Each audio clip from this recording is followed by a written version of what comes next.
So thank you so much for coming today. Today we are going to be talking about back to the basics. So who's ever learned something and then had to go reread the book because you forgot?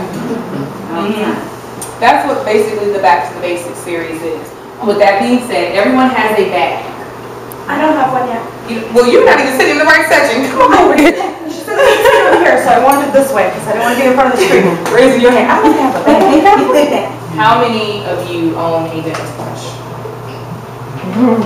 Hands going up. Okay, 2 good reasons to use a denim brush would be: 1, it is a great way to detangle your hair outside of using your hands, which is the best way I know how. And the longer my hair got, the more I started just being like, how about you? But I'm just gonna do what I did. Second good reason for a denim brush is it's really, really good for product distribution. It distributes the product to places where maybe your hands aren't. You're gonna put your product on the front and back of your hair, right? Because you're gonna do like this and you're gonna do like this, but what happens to the middle of your hair? It doesn't get kissed with anything, right? It gets mixed. So when you run your denim through it, your denim has this well-roundedness where it is distributing the hair, distributing the product through the hair equally. Who here sleeps, lives, and breathes in their silk bonnet? It's a pillow. Let's talk about it. Okay. Silk bonnet. Let me get everybody to say silk bonnet. Silk bonnet. Okay. I want you to say it because I want you to live it. Because I would go extreme. I would have a satin pillowcase with some satin sheets and a satin comforter with my satin cap on and my satin, underwear, and I would be on the floor.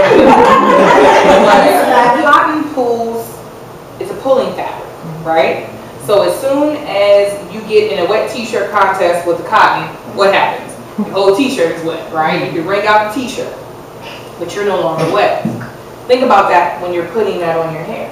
Because if you've done all this magical stuff to add in moisture and get your hair to be looking fabulous and do your treatments and everything is good, you shoot yourself in the foot by putting on a cotton wrap of any kind. What you do to your hair or what you don't do can positively or negatively affect the type of hairstyle you wake up with the next morning. I think we've all can agree that that has happened. You went to sleep, I'm not doing nothing. And you wake up like, I should have did something. Jesus. I did it to myself. I was like, maybe it's just me. Maybe I'm the only one benefiting from this honey. Honey is a humectant, which means it pulls moisture in. So if you're using this on your hair, you're asking moisture to come into your hair. Right? So we all...